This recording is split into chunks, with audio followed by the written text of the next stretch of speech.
Hello students, आज हम class 10th की एक बहुत ही फेमस पोएम समझने वाले हैं, fire and ice by Robert Frost. ये पोएम सिर्फ 9 लाइंस की है, लेकिन इसका मैसेज पूरी दुनिया से भी बड़ा है। इस पोएम में पोएट बताता है कि दुनिया का एंड सिर्फ नेचुरल रीजन से नहीं, बल्कि ह्यूमन इमोशन की वजह से भी हो सकता है। इस पोएम का राइटर्स रॉबर्ट फ्रॉस्ट एक फेमस अमेरिकन पोएट हैं। उनकी पोएम सिंपल लैंग्वेज में होती है, लेकिन उनका मीनिंग बहुत ही डीप होता है। इस पोएम में उन्होंने 2 नेचुरल एलिमेंट यूज़ किए हैं, फायर एंड आइस, और इन दोनों को ह्यूमन इमोशन का सिंबल बनाया है। इस पोएम का सेंट्रल आइडिया बहुत सिंपल है। निगेटिव ह्यूमन इमोशन दुनिया को डिस्ट्रॉय कर सकते हैं। फायर रिप्रेजेंट करता है डिजायर, ग्रीड और पैशन को, वहीं आइस रिप्रेजेंट करता है हेट, क्रूरलिटी और कोल्डनेस को। पोएट कहना चाहते हैं कि इंसान के अंदर निगेटिविटी ही सबसे बड़ी डेंजर है। Some say the world will end in fire, some say in ice. Poet कहना चाहते हैं कि दुनिया के एंड को लेकर लोगों की अलग अलग सोच है। कुछ लोग मानते हैं कि दुनिया फायर से एंड होगी, कुछ लोग मानते हैं कि दुनिया आइस से एंड होगी। यहाँ पोएट सिर्फ साइंस की बात नहीं कर रहे हैं, बल्कि सिंबॉलिक मीनिंग की बात कर रहे हैं। From what I have tested of desire I hold with those who favour fire. यहाँ पोएट अपना पर्सनल एक्सपीरियंस शेयर करते हैं। वो कहते हैं, मैंने लाइफ में डिजायर को महसूस किया है।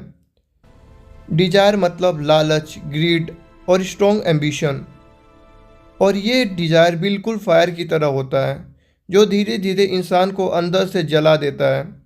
इसलिए पोएट मानता है कि दुनिया का एंड फायर से यानी अनकंट्रोल्ड डिजायर की वजह से हो सकता है।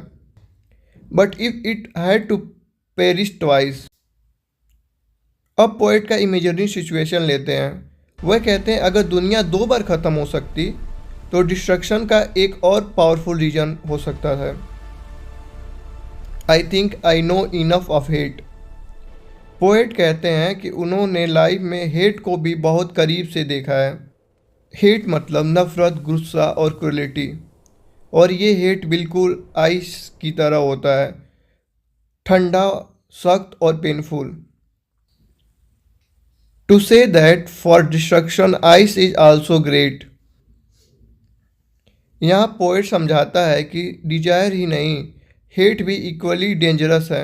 हेट इंसान को इनसेंसिटिव बना देती है, रिश्तों को तोड़ देती है, इंसानियत को ख़त्म कर देती है। इसीलिए आइस यानी हेट भी दुनिया को डिस्ट्रॉय करने के लिए काफ़ी है। And would suffice.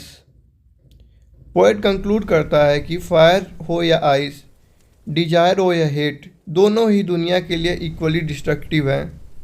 इस पोएम में 2 मेन सिंबल यूज हुए हैं, fire, desire, greed, passion, ice, hate, cruelty और कोल्डनेस। पोएट का रियल मैसेज ये है कि दुनिया का सबसे बड़ा डेंजर बॉम्ब या डिजास्टर्स नहीं, बल्कि इंसान के अपने इमोशंस हैं।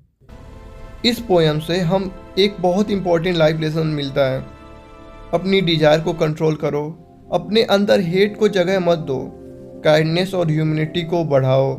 अगर इंसान अपनी ग्रीड और नफरत को कंट्रोल कर ले तो दुनिया कभी डिस्ट्रॉय नहीं होगी। रॉबर्ट फ्रॉस्ट हमें सिखाते हैं कि रियल डिस्ट्रक्शन बाहर से नहीं, इंसान के अंदर से शुरू होते हैं।